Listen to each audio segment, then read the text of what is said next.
The Radical. Fundamental principles of freedom, rational self-interest, and individual rights.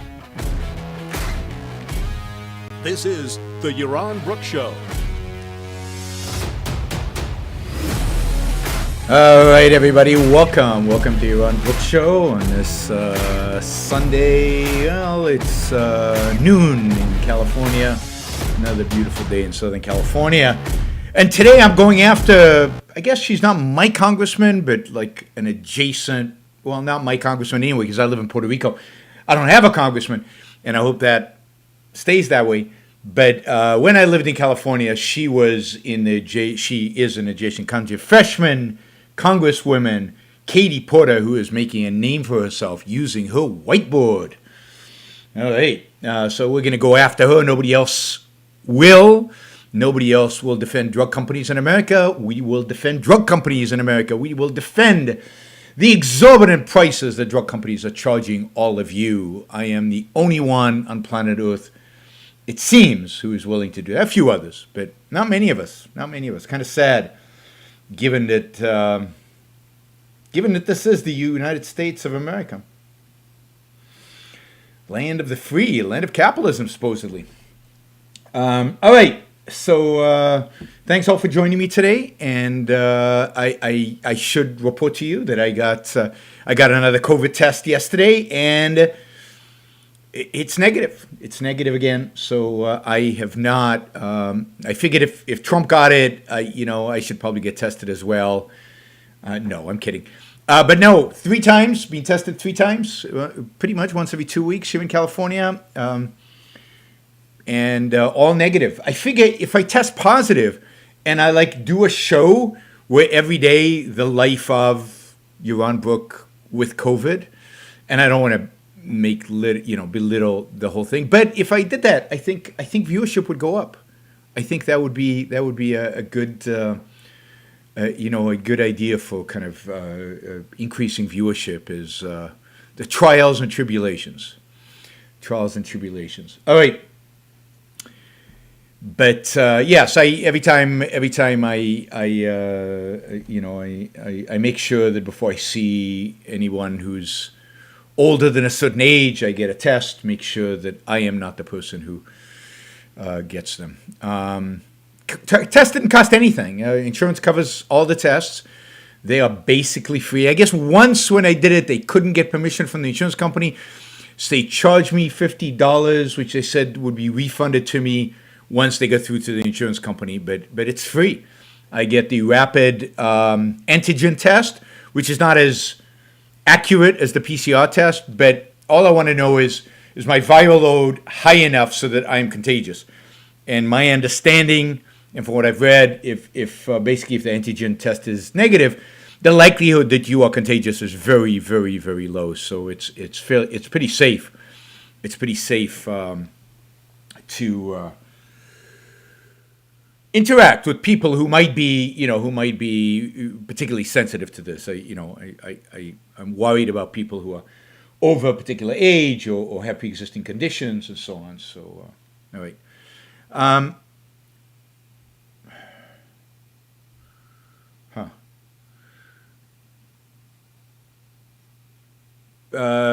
Michael asks, this is kind of a question from yesterday, I guess. Michael asks, what's an example of someone with nihilistic elements, but not essentially a nihilist? I mean, if we wanted to give, give Katie Porter, Congresswoman Katie Porter, the benefit of the doubt, I don't know if she's a nihilist. I mean, she's ignorant.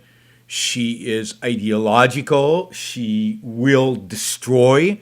She's incredibly destructive, and the more power she gets, and the more her ideas become powerful. But it's hard for me to say, and I don't know enough about it. I haven't read enough. I haven't followed enough. I should. I think she's going to become a major target of mine. I think I'm going to make it one of my goals in the future episodes to go after her, because she does good YouTube. She has all these YouTube videos where she uses a little whiteboard and she acts, she plays this. She plays the innocent, kind of a simple-minded. Why don't I understand what it is? She might be a nihilist, but she's certainly got elements of nihilistic, and certainly the outcome will be the same in the sense of destruction. That Michael, I'm going to hold off until later because that's a deeper question. That I'll devote a little bit of time to that later. Right?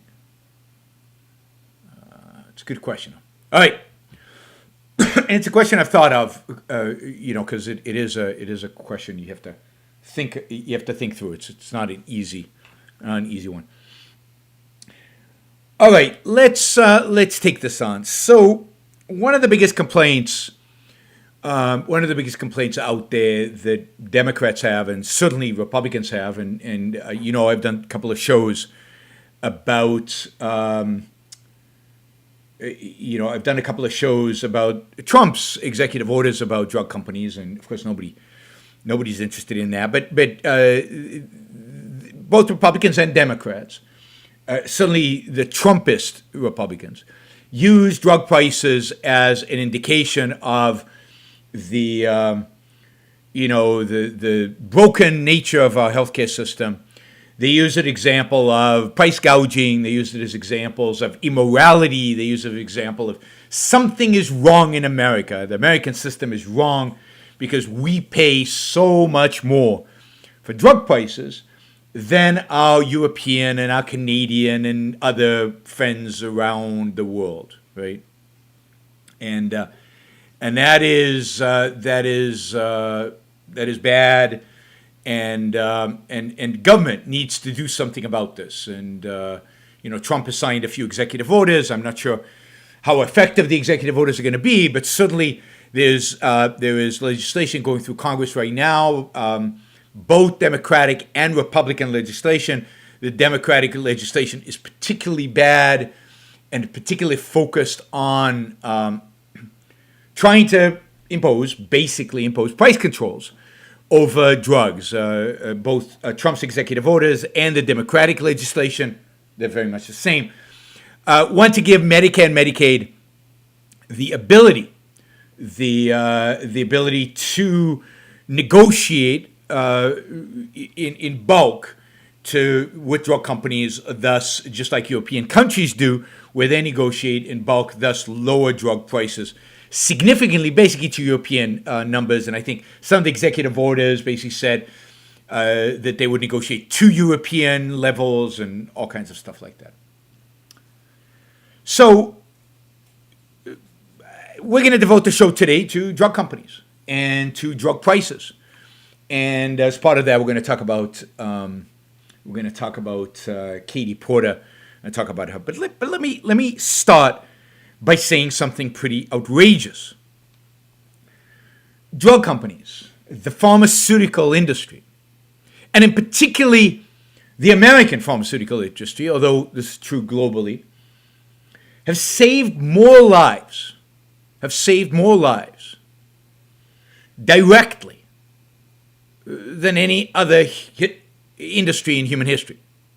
Now, you could argue that indirectly, and I'm sure Alex Epstein would argue this, that indirectly, the energy industry has saved more lives by making life so much easier, so much energy so low in consumption. And part of that is by the energy industry has made it possible to develop drugs. So I'm not gonna get into competition with Alex over this. But in terms of direct impact on human life, the American pharmaceutical industry is the most innovative in the world and has saved more lives than any other single institution. And it is the shocking and unjust and disgusting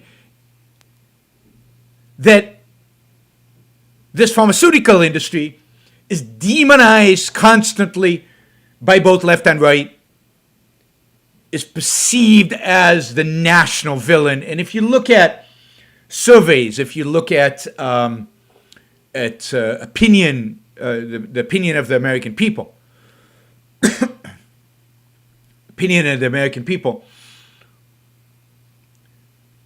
pharmaceutical companies are rated as the bad guys, as evil, as awful, as bad. Now, there is no question. There's no question that American healthcare system overall, including the pharmaceutical business, could be a lot better. We could be living a lot longer. Our healthcare could be a lot better, dramatically improved. I've said that I think that we could be living to 150.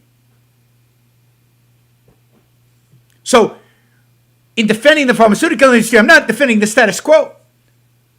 But the status quo that I'm objecting to is the FDA, its government regulations, government controls, governments, all the regulations, the whole Health and Human Services Department. Why do we even have one? Other than maybe having to deal with pandemics, but of course we know how that's worked out. So, whatever I'm going to say about pharmaceutical companies, clearly, if we had less regulations, clearly, if we had privatized the FDA, clearly, if we got rid of government involvement in healthcare completely, and we got rid of Medicare and Medicaid completely, life expectancy would rise dramatically, and quality of life would improve dramatically. But nobody is arguing for that in our political world, and not Republicans or Democrats. What they're arguing about is the current system that we have, not about the regulatory side of it. What they're arguing about is the private side of it. What they want to do is reduce the private side of it.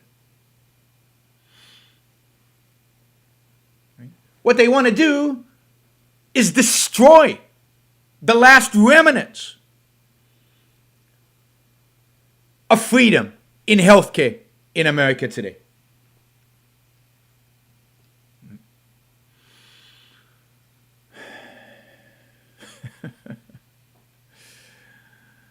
Hi.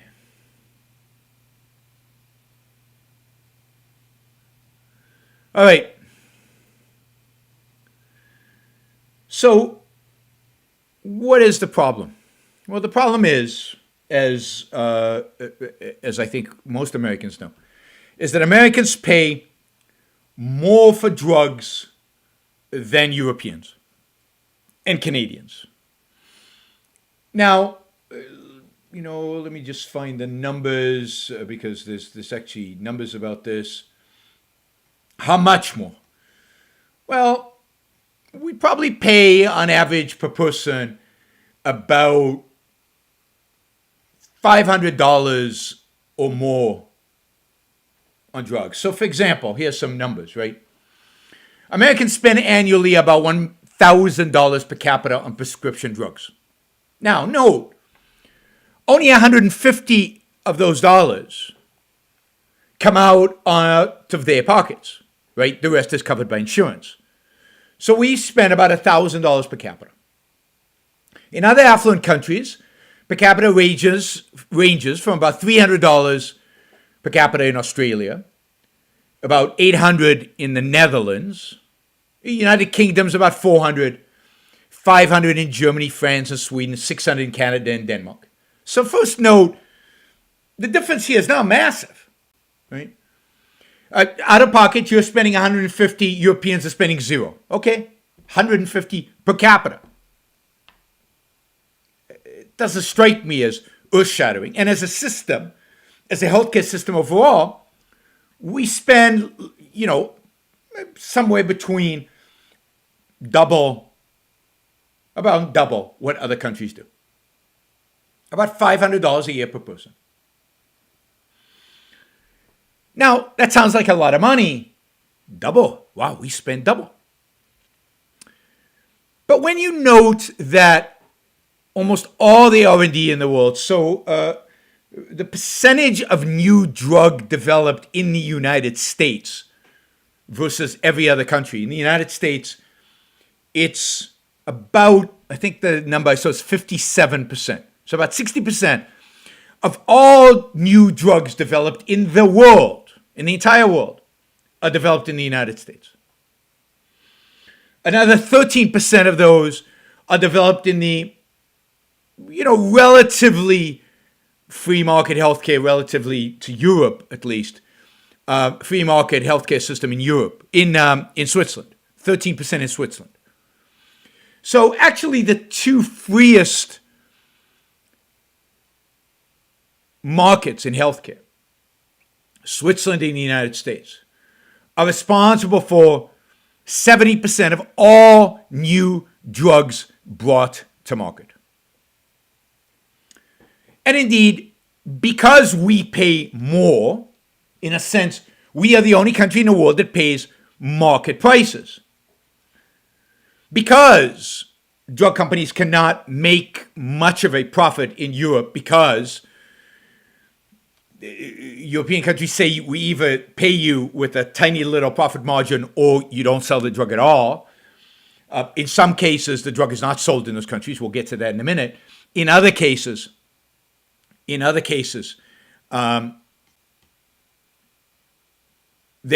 sell the drug at a very small profit margin. The United States is the only place in the world where the drug companies can actually make money. This is true both for Americans and for European drug companies. So we pay more because, unequivocally, we are subsidizing research and development of new drugs for the entire world. Our model works. Our model works.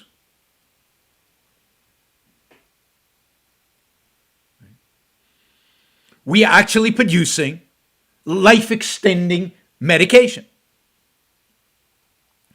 And yes, we're paying for it. Somebody has to. It doesn't just come out of nowhere. It doesn't just spring out of, fall like manna from heaven. Drugs need to be developed. Do you know what it costs to develop a drug? We'll get to that. Well, it depends on how you measure it. But the last number I saw is $2.4 billion. Now, that includes money spent on all the drugs that don't make it through the process. But in order to get one drug to market, given the opportunity cost of the capital, it costs about $2.4 billion to develop one drug. Investors during that time of development don't make a dime. They make no return. And yet, employees get paid, scientists get paid, research gets done, $2.4 billion gets spent. Of all drugs in clinical trials, in any kind of clinical trials, only 12% make it to market. Right? So 90% of drugs don't make it. So very few drugs make it to market. They're unbelievably expensive to develop. And why is it surprising to anybody that when they start selling them, they're super expensive? Over time, a typical drug will decline in price, ultimately will go down to a very low price once the patent is out and there's competition for that particular drug. But even early on, there is usually competition of other drug makers making drugs that are not exactly the same as this drug, because they're not allowed to do that, because that would be a patent violation, but similar drugs. And almost every drug on the market has another similar drug created by another pharmaceutical company, and they're competing. So it's very hard for these companies to actually recuperate the cost of development.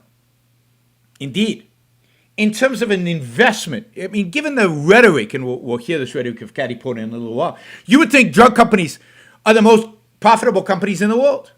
They certainly produce the most valuable product in the world. And yet you'd think they were the most profitable companies in the world. But turns out that they're one of the least profitable. They're on return on equity, they are the 36th most profitable in the United States. 36. So drug companies are not particularly profitable. And yet they produce products that save lives. And yes, the product costs a lot of money because it costs a lot of money to develop. And they have to recuperate the money for investors. Otherwise, no drugs get developed.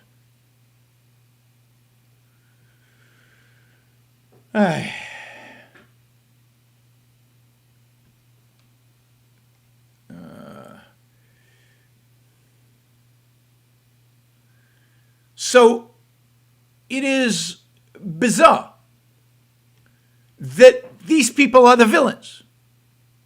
Now, you could argue, some people argue, well, okay, but we know that the U.S. healthcare system is inferior to U.S. healthcare system in Europe. So we pay a lot for drugs, and yet life expectancy in the United States is much lower than life expectancy in Europe and in Japan and in Asia, developed Asian countries. So Iran, clearly whatever little bit of freedom there is in the United States must be killing people, because all these other countries have socialized healthcare system, people living longer. Well, first, remember that all these European countries and all these other countries are free riding off of the United States drug development. So to the extent that European countries are using drugs to help their citizens live longer, that's because these drugs were developed primarily in the United States, and we're paying for it. And even drugs developed outside the United States, we are paying for much of the research and development because we are the source of profit for those German and British pharmaceutical companies. They don't make any profit in Europe, so they make a profit here. But it's just not true that if you control for the right variables, life expectancy in the United States is lower. One of my favorite examples is that if you isolate for particular groups that people like to isolate, people tell me life expectancy in Scandinavia is like 3 years, 4 years higher than it is in the United States. But if you look at Minnesota, which has a lot of Scandinavians and has, let's say, less poverty than many other states in the United States. And it turns out less obesity than many other states in the United States. Life expectancy in Minnesota is about the same as in Scandinavia. You know what country has the longest life expectancy at birth? It's actually Japan. But if you look at Japanese Americans, I think in Japan it's 85. But if you look at Japanese Americans, life expectancy of Japanese Americans is 87. They actually live longer in the United States. Overall, unequivocally, the United States has a far superior healthcare system to any other country in the world. If you have insurance, you're getting better healthcare, better treatment, better drugs. More money is being spent on you. Yeah, I'm fine with that. That's why I buy insurance. So more money will be spent on me than is in Europe. You are getting the latest technologies, whereas Europe often delays the introduction of life-saving drugs. so that they can cut costs. So they don't introduce them too soon. Because typically, early on, these drugs are very expensive because they're trying to recoup the money. And they know competition's going to arise. So Europeans don't buy them. They just don't make them available to their people. So you don't get the latest, best treatments in Europe and in Canada. People, when you control for things like lifestyle, obesity, poverty, non-healthcare delivery-related items, when you control for all those other factors, the United States has longer life expectancy. And if you have cancer, or if you had heart disease, by being in the United States, you gain months, if not years of life, just by getting treated in the US versus Europe or Canada. So the whole way in which people look at this, the whole propaganda that you're hearing from the left, and unfortunately the right won't combat and usually buys into, is bogus and wrong. The United States has the best, most innovative healthcare system in the world. And it's expensive. But we're also richer than anybody else. Most European countries, if they were states in the United States, on a GDP per capita basis, if you adjust for purchasing power parity, which is the right way to do it, would be in the 40s in terms of wealth. They are significantly would be among the poorest states in America. They would be much closer to Mississippi than to Massachusetts in terms of wealth. So,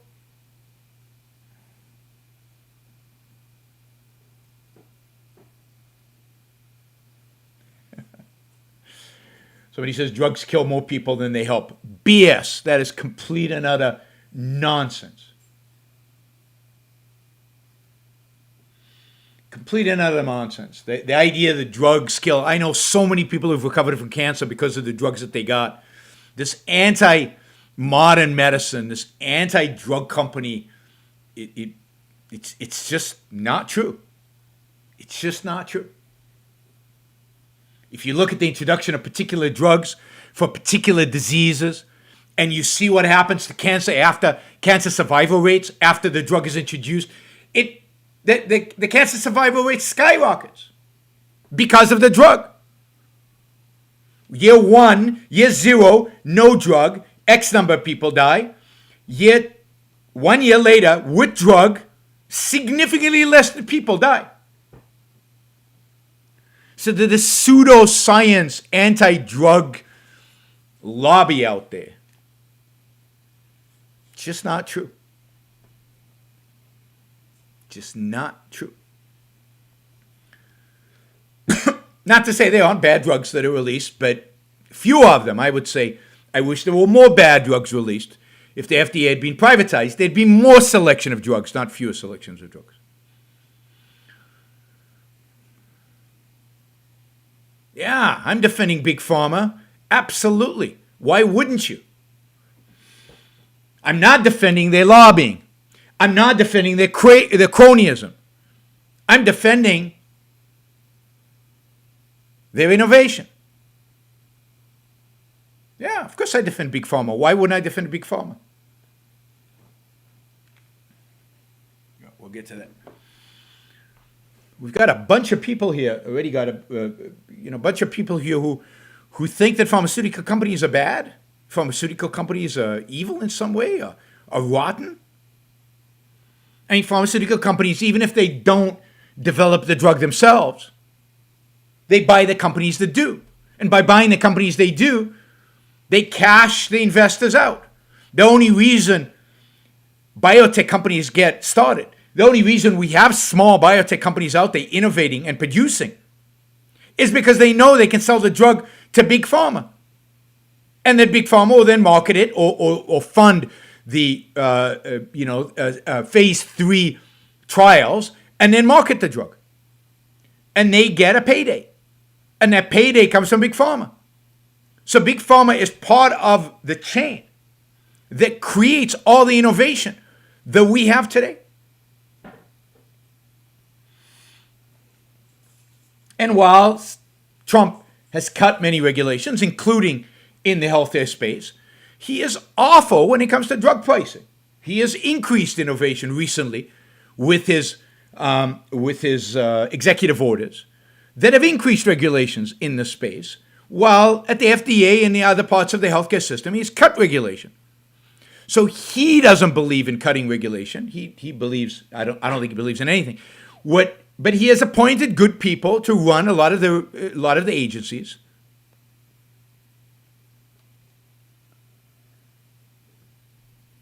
Where they have cut regulations. This is true across the board. It's not that Trump believes in less regulations. It's that the people he appointed believe in less regulations. Trump just, whatever. So, Big Pharma is big, partially for lobbying, because if you don't lobby, you die. I mean, it's good that Big Pharma lobbies, because right now, there are a couple of bills in Congress right now that would destroy the pharmaceutical industry in the United States, that would reduce the availability of life-saving drugs for all of you in the future by 60, 70, 80% by some estimates. And yet, somebody has to lobby against that. Who's going to lobby against that? You need Big Pharma to be lobbying against that. I have no problem with lobbying when government has this much power. Somebody has to challenge that power. Somebody has to bribe the politicians not to do stupid things.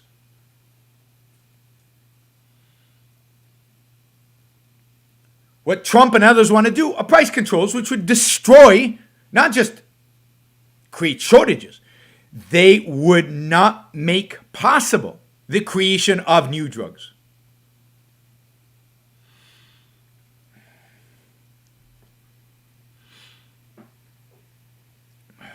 Man, I've got socialists on the board today, or are these fascists? Hard to tell the difference anymore. Probably fascists if they're coming on my thing. Anyway, before we get to Katie Porter, let me remind you to like the show if you like it, and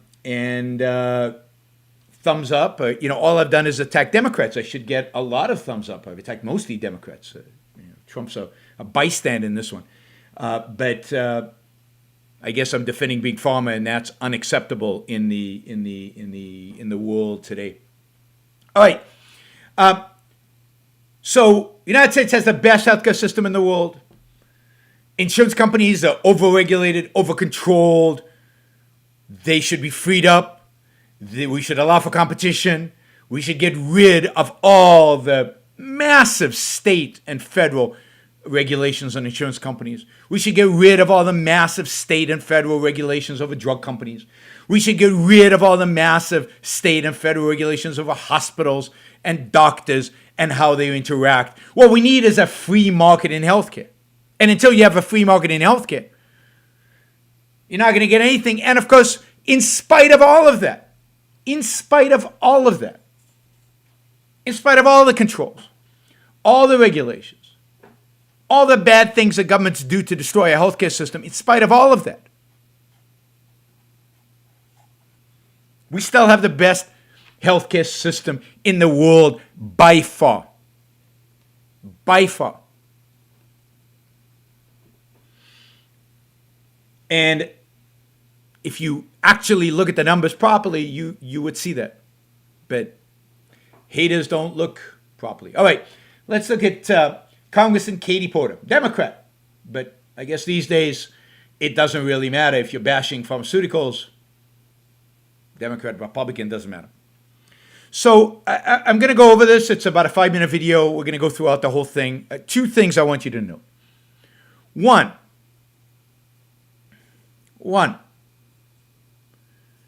it's her attitude, her dismissive, condescending, arrogant, who is she, what has she ever done attitude. She's a lawyer. She's a consumer protection lawyer, the worst kind of lawyers. Second, note how pathetic the drug company executive is. Pathetic in defending himself. I mean, it makes it so much worse. So much worse that he can't actually defend himself.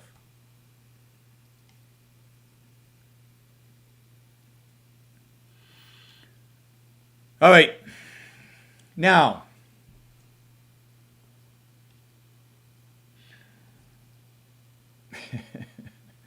Marvin, you just have no clue about the data. You should actually study the data. You've read a book by some skeptic of chemotherapy, and I know lots of people who've taken chemo. And yes, they die at some point. We all do. I hate to break it to you, but we all do. But I know people who've lasted for decades, and whose life was clearly saved because of chemo. And you can join Steve Jobs and juicing instead of taking chemo or instead of taking surgery when you get cancer, and see how that'll work for you. Unfortunately, my hero Steve Jobs was really dumb when it came to this kind of stuff. All right, let's get to Katie, arrogant, pretentious. What's the whiteboard? And of course, the pathetic. I mean, the very fact that why is the government even debating drug prices? Why is this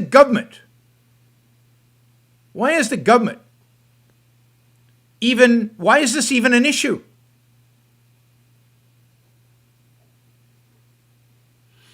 Right?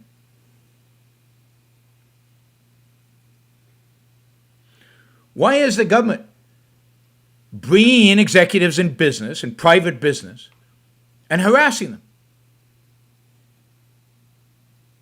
All right, here we go.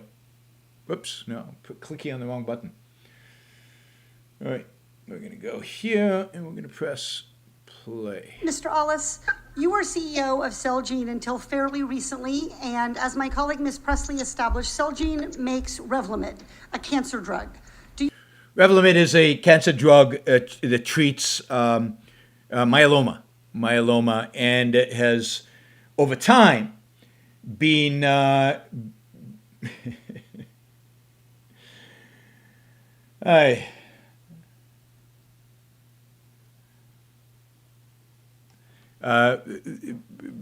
and over time is being used to treat other forms of cancer. Let me add that the patent expires in 2022. The drug recently has a competitor in Europe. It's not clear how they're distributing in Europe, given that the patent hasn't expired yet, but so there's some controversy about it. There's also a number of generic pharmaceutical companies in India that are suing the manufacturer of this drug to try to bring in drugs to compete with it, in spite of the fact that it still has a patent. I couldn't get clear information about this, but it looks like the patent actually has been extended because of the new uses found for the drug. So I think when you find new uses for the drug, the patent is extended by a few years, and I think that's why it's 2022 and not earlier. The drug has been on the market since 2005. And you'll see that in a minute. This company has saved thousands, if not hundreds of thousands of lives with this drug. By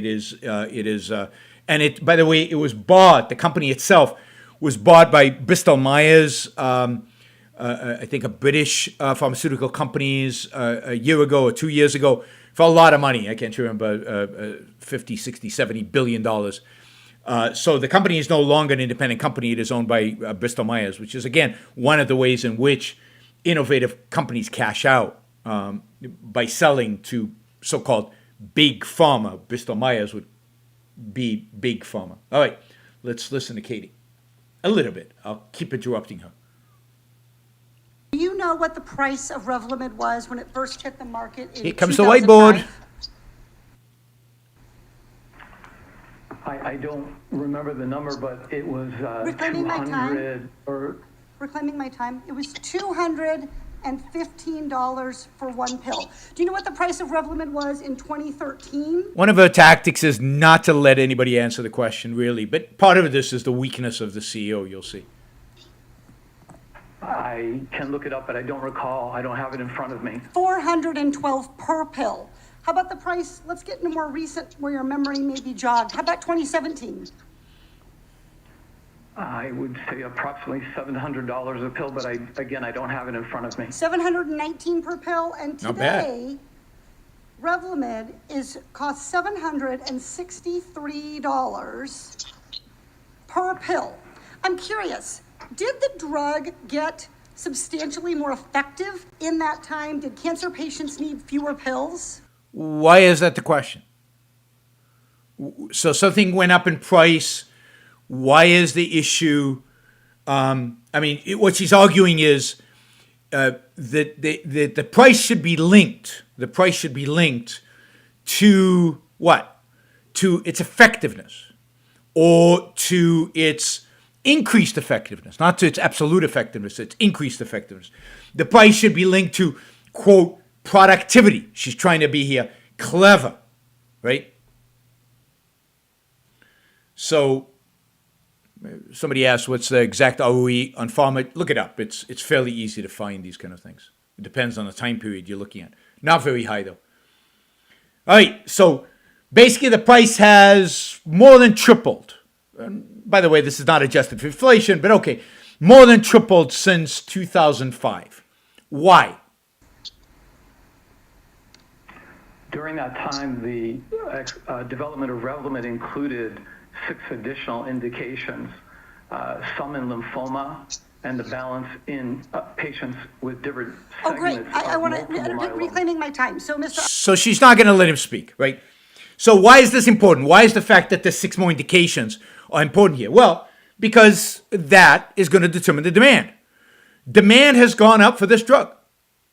And there is only money manufacturer. And therefore the marginal benefit of this drug has gone up because more people can benefit from it. More diseases can be cured from it. More cancers can be treated with it. And that's why the price goes up. And while maybe there's competition for the drug in one indication, in one form of cancer, there might be in others. So it's not about inflation. It's not about productivity. In a sense, the drug has become more productive. It cures more patients. And therefore, its value has increased. And because it's under patent, the company can legitimately and legally and from an economic perspective, reasonably charge more money for it. Ellis, you discovered more patients who might benefit from paying $763 a pill, but being able to use a drug for more patients doesn't necessarily more price. Why? It does. Exactly. That's right. This is the economics she doesn't understand. Demand went up. More people want this. Therefore, they're willing to pay more. Why is it? I go back to this point. Why is it the politician's business how much anybody is paying for a drug? You don't want to pay this amount? Don't pay. You don't want to take cancer drugs? Don't take them.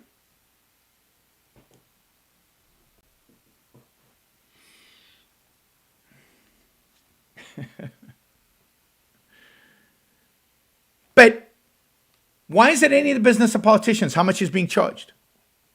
And notice the how patronizing she is, how arrogant she is. The drugs start to work faster? Were there fewer side effects? How did you change the formula or production of Revlimid to justify this price increase? But that is a Marxist view of how prices are set.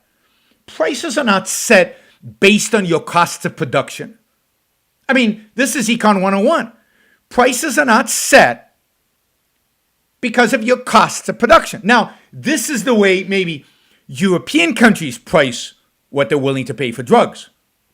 And this is why it took a while for European countries even to introduce this drug, and why people died in Europe because they didn't have access to this drug. But you don't price a drug or any product. How much does it cost Apple to produce an iPhone. That's irrelevant. As long as it's less than what they sell it at, it's irrelevant.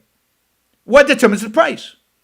It's something called, I think this is an Econ 101, I think it's something called, supply and demand. And in this case, demand. Because they have a patent. They can charge whatever they want. And they have to figure out a price that is reasonable in the sense that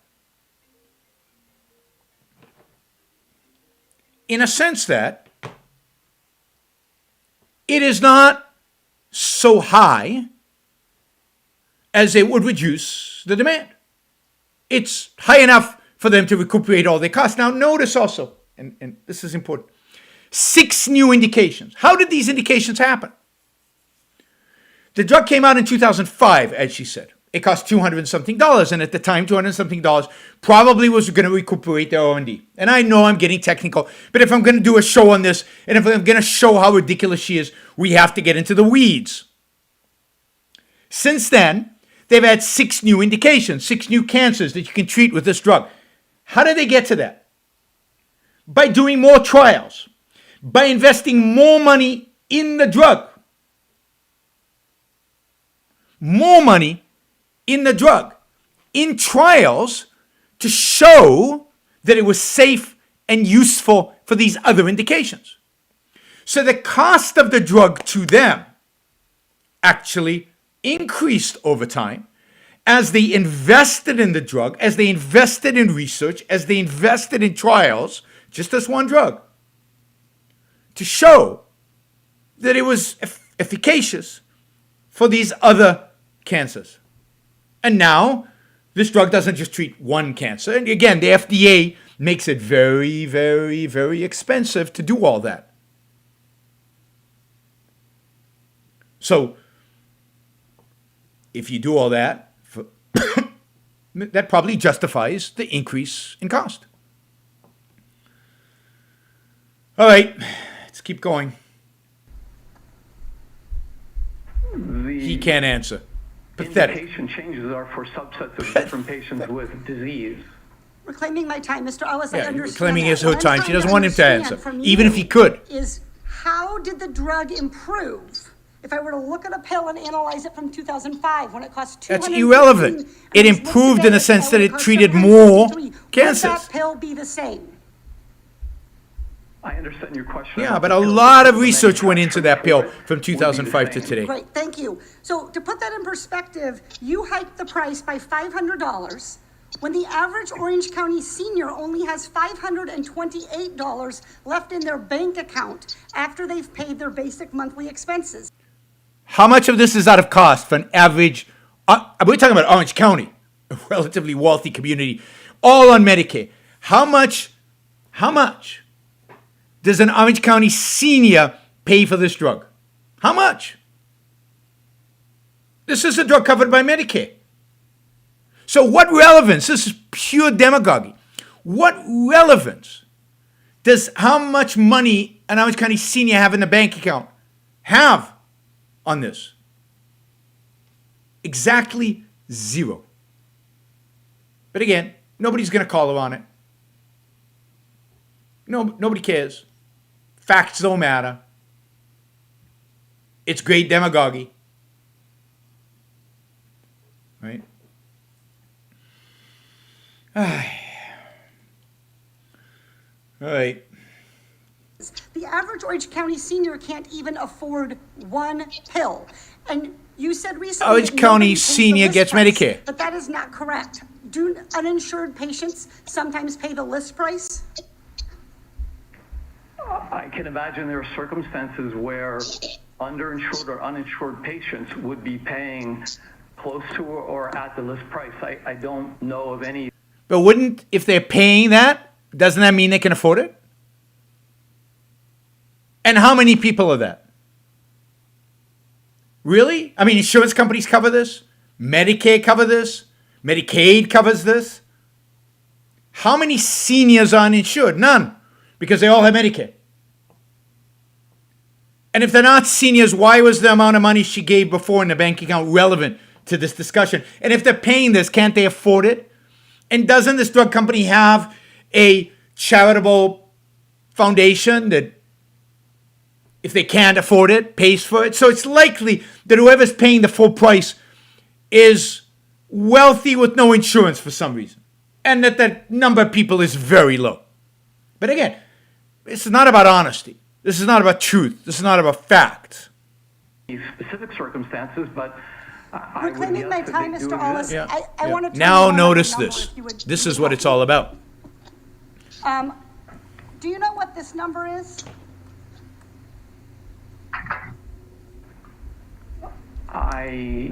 Does it ring any don't, bells? but I think you're referring to my compensation in some way. In some way, this was your compensation in 2017 for being CEO of Celgene, and that's a lot of money. It's 200 times the average. So that's his compensation of Celgene. That's relevant to what exactly?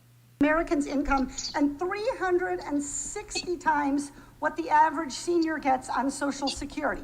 So 360 times, but he's not on Social Security. He's actually working.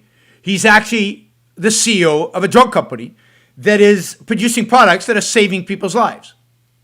So why is it relevant how much somebody on Social Security is getting when, again, the healthcare costs of somebody on Social Security are being paid by Medicare? I mean, this is so dishonest. This is so corrupt. Now, of that 13 million, about 2.1 million came from your company hitting yearly earning targets. And more than half of the bonus formula was based on those targets. So he got a bonus based on earnings. So she's going to say he had an incentive to raise prices. Any increase in the price of Revlimid would also increase your bonus by increasing earnings. Isn't that right, Mr. Ellis? If revenues increased and expenses did not, then earnings would be enhanced. Thank and you. Mr. that Ellis, was a in fact, part the of Oversight calculation of Committee my found that if you compensation. hadn't increased the price of Revlimid, you wouldn't have gotten your bonus. Mr. Ellis, do you know how much you personally received in bonuses over 2 years, the last 2 years, just because Celgene raised the price of this one drug, Revlimid? She can't do that calculation. She doesn't know that. Very generous She's compensation, extrapolating. But I don't know the exact number that you're Oh, referring he got to. $500,000. In fact, you personally received half a million dollars personally just by tripling the price of Revlimid. So to recap here, the drug didn't get any better. The cancer patients didn't get any better. You just got better at making money. You just refined your skills at price gouging. And to be clear, the taxpayers spent $3.3 billion on Revlimid, 3.3 Medicare, 3.3 billion. Yeah. Now, no. Mr. Ellis, you were CEO of Celgene until fairly recently, and as my colleague Ms. Presley. All right. I mean, the dishonesty. I mean, he's the CEO of a company. This company bought many other drugs, many other companies, did research, did R&D, did a wide variety of things. And he got paid for that. He got paid the market price. Again, CEO salaries don't get determined by the price of one drug. They get determined by supply and demand for CEO skills. And the reason he got $13 million is because he generated value. And the reason he got a bonus is he generated a value to investors who employ him, who own the company, who own the drug. He does not owe the U.S. government. He does not owe the U.S. people his allegiance. His allegiance is to his shareholders. And that's it.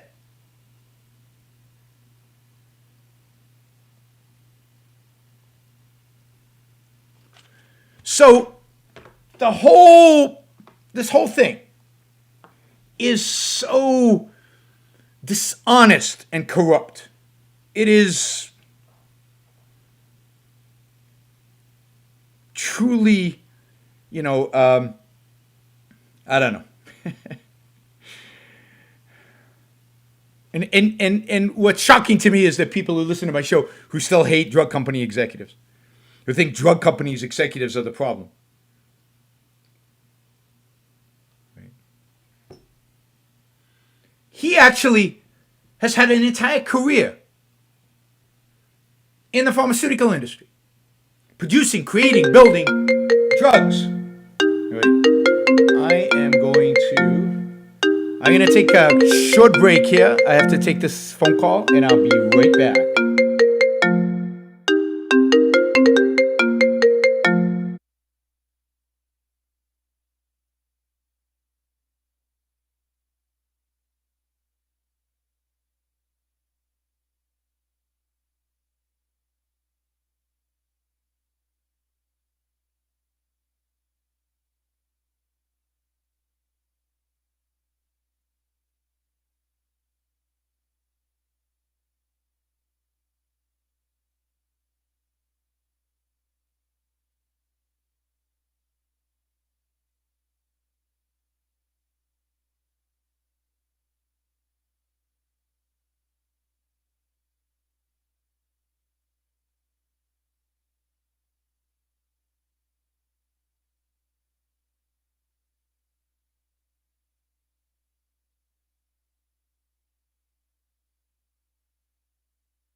Sorry about that. I have a guest coming, and he called, and I wanted to make sure that everything was okay. All right. Yes, of course, it's an iPhone that I was using. What else would I use? It's an iPhone. What else would I use? You got to be crazy. All right. Let us resume again. I think Congressman Katie Porter is an abomination. I think that her questioning is arrogant, pretentious, and ignorant, and deceiving and dishonest. And that she is put in a position of power over pharmaceutical companies that are making the products that are making our lives better, that are making the products that enhance human life, that allow us to survive just horrific diseases and horrific loss, is disgusting and despicable. And what can I say? I think it truly is horrible, and it saddens me. The thing that really, it doesn't surprise me that the Katie Porters of the world exist. That's to be expected. What truly is surprising and shocking is that she has no opposition. There really is nobody out there arguing against her. Not on the Republican side, not the executive himself. I mean, I wish they did more lobbying, not less. If they could stop people like her from having that kind of power. All right, let's turn to some Super Chat questions. Let me just see if we can find some that are relevant. Yaron, is it wrong to own some stock shares in pharma companies, especially one that make opioid? I know a woman running for Congress who's getting pilloried for doing this. Why would it be wrong? I mean, it's absurd. On what basis would it be wrong? Pharmaceutical companies, again, are saviors. They produce some of the most valuable products we have. They're the kind of products that enhance human life, that extend human life, that make it possible, in spite of the fact that we get cancer or heart disease, to recover from those diseases. I mean, life expectancy is ever increasing. Many people who I thought, would not live into their 80s are now reasonably living into their 90s and some into their hundreds. So why would it be wrong? And what's wrong with opioids? Opioids reduce pain when they're used responsibly by physicians and by individuals. They're wonderful. They reduce pain. They enhance quality of life. Christian, thank you. Really appreciate that. They enhance human life. Why would it be wrong to own pharma stock? Why would it be wrong to own opioid pharma stocks when opioids are necessary? Try recovering from surgery without opioids. I mean, when I had back surgery, I had morphine. I had a morphine pump. Believe me, I used that pump. Now, as soon as I could get off of it, I got off of it. Because I know it's addictive. Like everybody knows it's addictive. So I only used it in extreme pain. So, no, as I've said, I consider pharmaceutical companies heroic companies, not the bad guys. Why wouldn't you celebrate owning stock in them? Somebody writes, I think this is about Denmark. We have an agency that decides if the medicine is too expensive. If they deem the life worth less than the medicine cost, they refuse service. Yeah. So European countries have universal health care, which means everybody gets it for free unless they don't. If a bureaucrat or the bureaucracy decides you're not getting it, then you don't get it.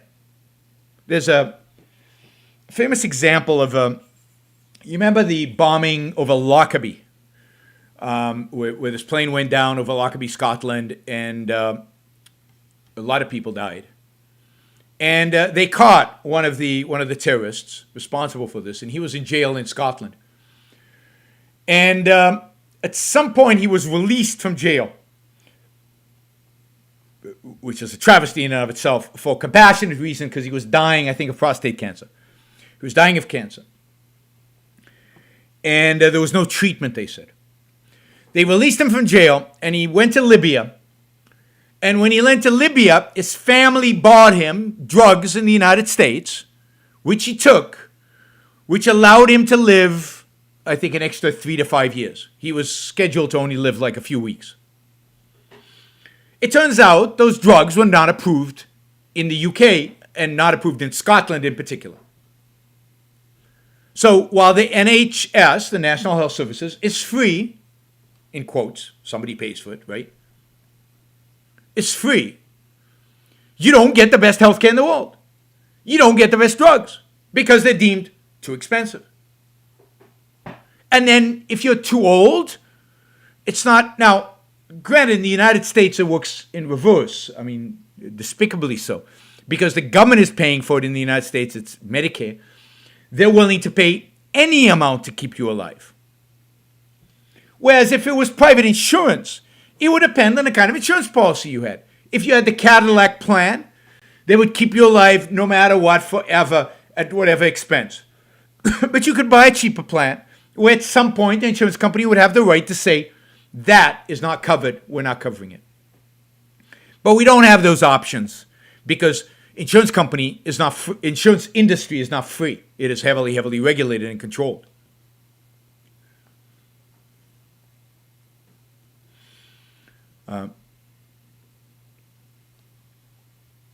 So, yeah, don't envy the Europeans when it comes to healthcare at all.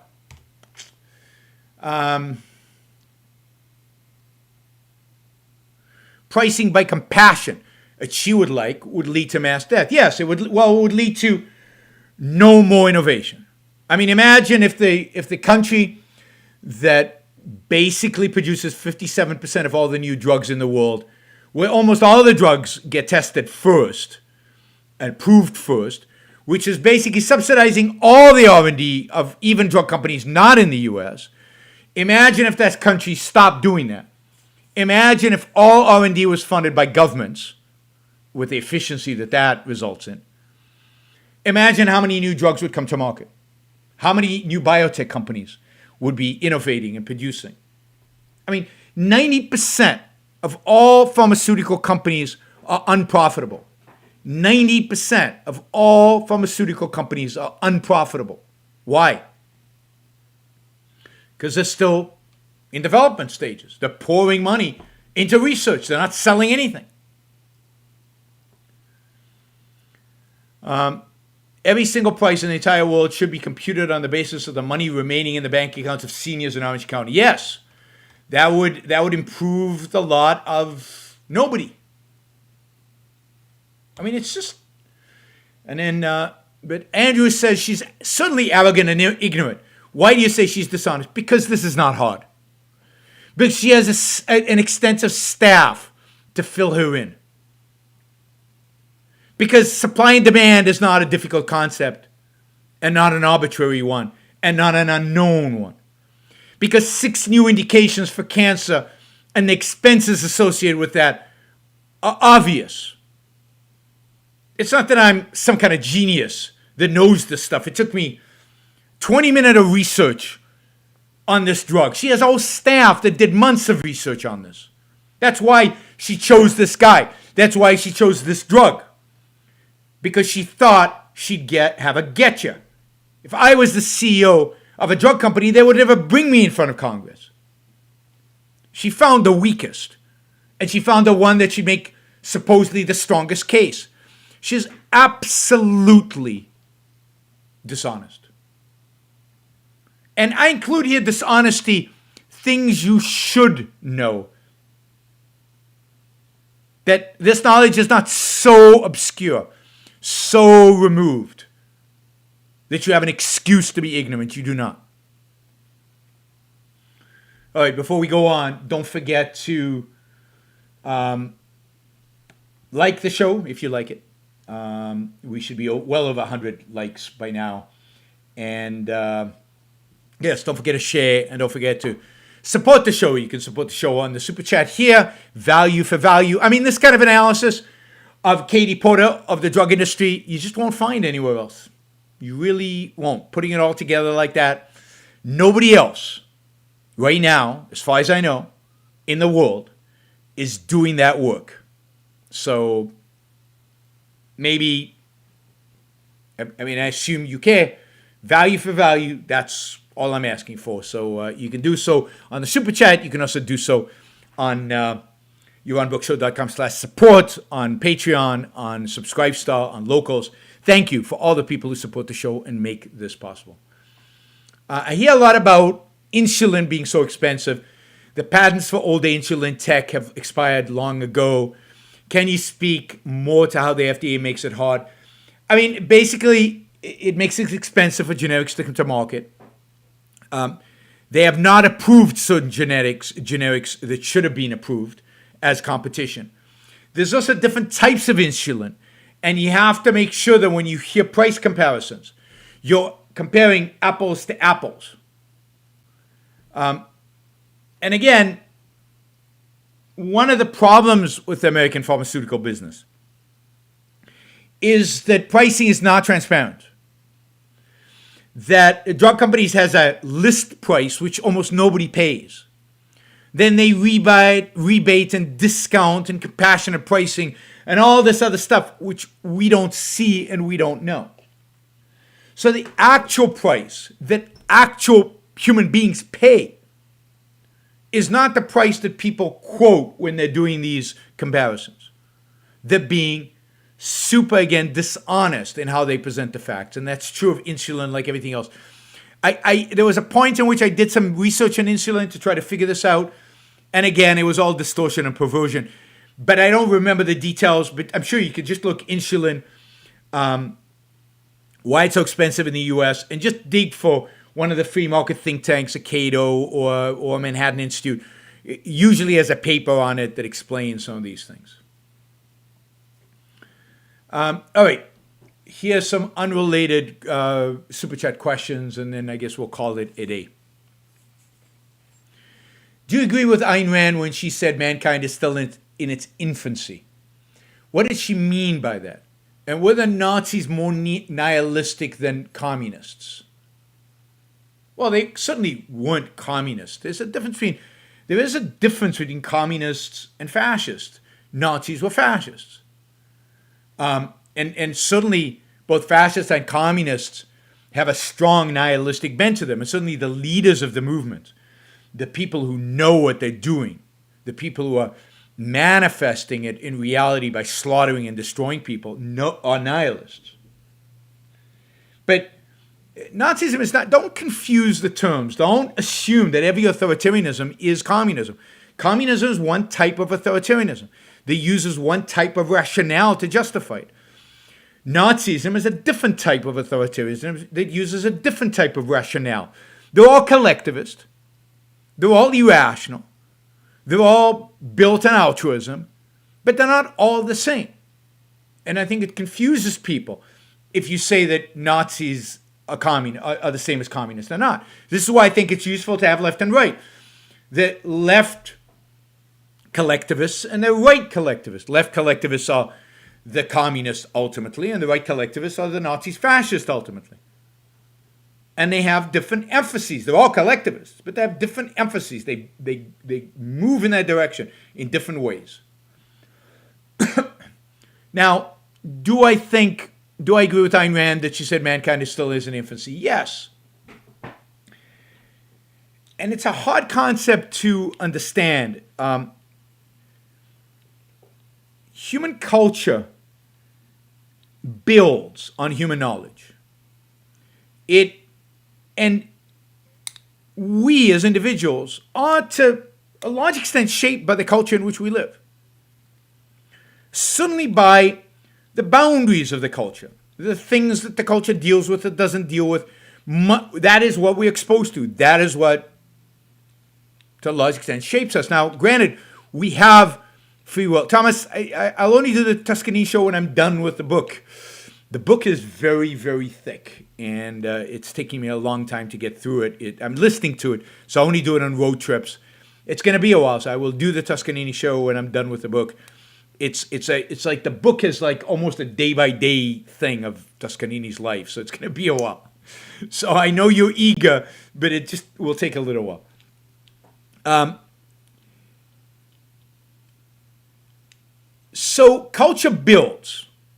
It's like, Thomas brought up music. Music builds. You can't have romantic music without the classic period coming before that, and without really the Baroque coming before that. The build of knowledge, of music, theory, instruments. Instruments evolve. So Bach can't compose romantic music. It's just not in the scope of what is possible to him. And he can't compose a symphony, let's say, like Mahler can, because he doesn't even have the instruments that Mahler has. So knowledge builds upon each other. The philosophical knowledge that objectivism provides, if you will, that the Greeks provided, and then it disappeared to some extent and was rebuilt from the Renaissance through the Enlightenment and was attacked again in the post-Enlightenment and is trying to be rebuilt based on objectivism. That knowledge is new. That knowledge is scarce. But that knowledge is foundational to everything else. For example, you cannot have a tech industry without the Enlightenment,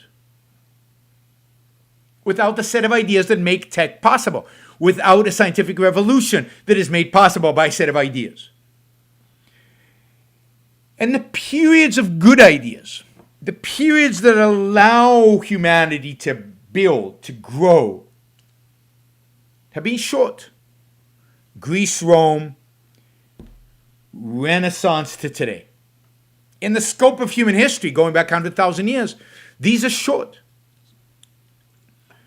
Now, you can imagine two paths. You can imagine the next 1,000 years being 1,000 years that are more like 1,000 years ago. If we stop building on knowledge and we start retreating into the dark ages. Or you can imagine exponential growth in knowledge, in everything else. And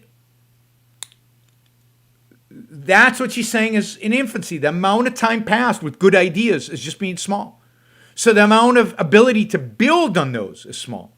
Thomas says the context is totally different between Bach and Mahler. Yes, that's exactly my point. I didn't say one was better than the other, although I'm just saying the context is different.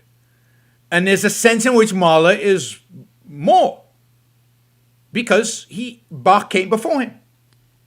So there is an historical context in which you build on previous knowledge. And we have had a very limited period of time to build on previous knowledge. There's a lot more building that we need to do. And in that sense, humankind is in its infancy in the sense that we've only had a little bit of time, a couple of 100 years, to really build on the knowledge of the Enlightenment.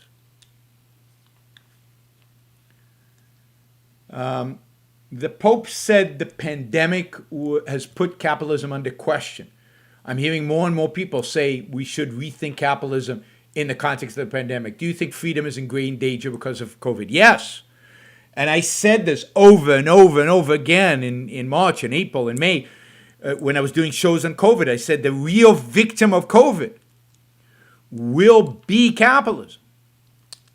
I mean, in America, the case for socialized medicine has been supposedly bolstered by COVID. It is the market that failed. When it's the exact opposite. What we discovered from COVID is the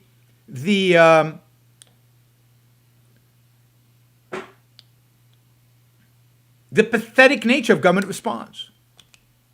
How poor government reacted to this, how poorly they reacted to this, how pathetic they were. And what a disaster it is to have the entire response localized in one entity that is an entity of force. So absolutely, I think the conclusion is the opposite of what it should be. I think we would have responded much, much better to this if we lived under capitalism. But the conclusion the culture is getting from this, that people are getting from this, is that capitalism failed. Two more super chat questions. I am a teacher, and upon failing a student, I later found out that the student went behind my back to the administration. And they changed his grade to passing without even telling me. What should I do? Should I just let this go? Well, it depends. I don't think you should let it go. I mean, in any kind of rational scenario, you would go and complain to the administration. It's completely unacceptable. It's completely wrong. Certainly without telling you, without letting you know, without consulting with you, without finding out why you failed the students. I can understand that there is some kind of process of, appeal, but you should be involved in that process. I think it's demonstrably wrong. And therefore, absolutely, you should do something. Now, if you fear that if you do something, you might lose your job or the consequences are so dire because they're so irrational, then you have to take that into consideration. But, without knowing that context, I would absolutely say yes. Okay, Lewis asks, my professor was trying to explain individualism versus collectivism to the class by only touching upon culture. Nothing about economics. Is there such a thing as collectivist culture being independent to economics? Well, I mean, economics is one area of culture. You can certainly talk about collectivism independent of economics. Economics is just one aspect of a culture. But collectivism, by definition, doesn't It doesn't address economics directly. It has huge economic consequences. But collectivism is the view that the group is what matters. The group is what has value, that the individual does not. And that the individual's responsibility is to the group, morally, politically, economically, from every perspective. But you can certainly explain it without dealing with economics. And individualism is the idea that the focal point, the end is the individual's life. And that the individual deals with the group on his terms, only in his terms. And as long as one individual doesn't hurt another individual, the group has no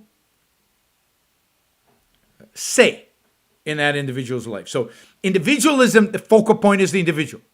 Individualism is about the individual's life. Individualism is about protecting the ability of the individual to live his life. Collectivism is about the group being more important than the individual. And therefore, it's okay to use force on the individual in order to attain the group's ideals. Individualism is about trade. Only individuals can trade. So that the individual can help the group, but only through voluntary transactions, only through trade relationships. So economics is not primary. Economics is not primary. Economics culture translates into economics. It has economic implications.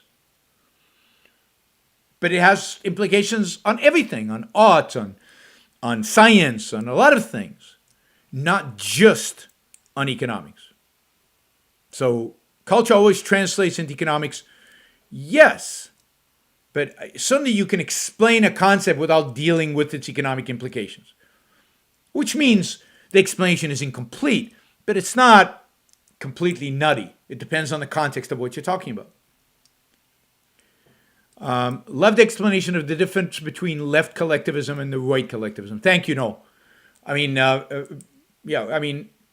I didn't really explain it, but left collectivism is essentially Marxist and is focused on egalitarianism.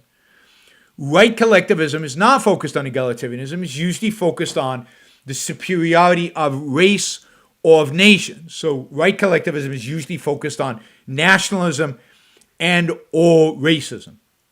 Left collectivism is usually focused on egalitarianism, complete and not egalitarianism. Right collectivism, it usually, the state does not try to own the means of production. It regulates the means of production. Left collectivism, the state tries to own the means of production, right? So those are some of the difference between left collectivism and right collectivism.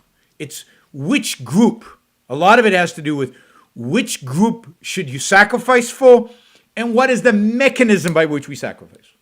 What role and how does the state get involved in that sacrifice? That's the difference between left collectivism and right collectivism.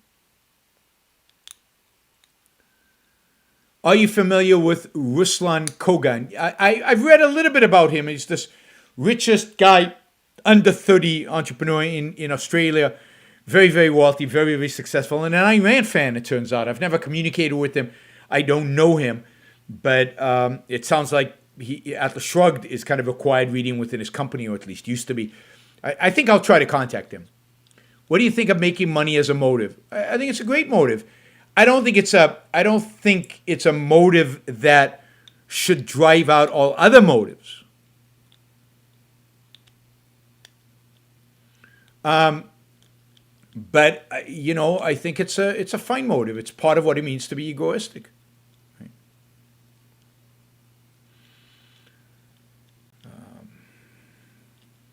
Right? Just disgusting. All right. Sorry. I'm reading some of the comments in my chat, which I shouldn't do. But yeah, right collectivists like to hang out with people who look like them. And I don't see a big difference between right collectivists and left collectivists. I think they're all ugly and they're all horrible and they're all collectivists. And the right collectivists, in a sense, the ones who focus on ethnicity and focus on race, as racism, as Ayn Rand said, is the lowest form of all collectivism. The most barbaric form, the most primitive form, the most unintellectual, anti-intellectual form of collectivism. And, generally, I find all collectivism despicable. Despicable. All right, it's time to go. All right, everybody, we will see you, I think, tomorrow evening. We'll get back. Please, I'm assuming that we will share the Katie Porter video in a shorter version. Please distribute that when you see it. The stuff on the pharmaceutical industry should get as wide of a viewership as possible. This is important stuff. Our future depends on it. Our future health depends on it. It's important that people get educated about the value of the pharmaceutical business, the pharmaceutical industry to all of our lives. So please get the word out there and help grow the show doing that. All right. I don't know what tomorrow's topic is going to be. It might be the first in the series on applied ethics and applying ethics to your life and your business. We will see. All right, everybody. Have a great rest of your weekend. I'm going to the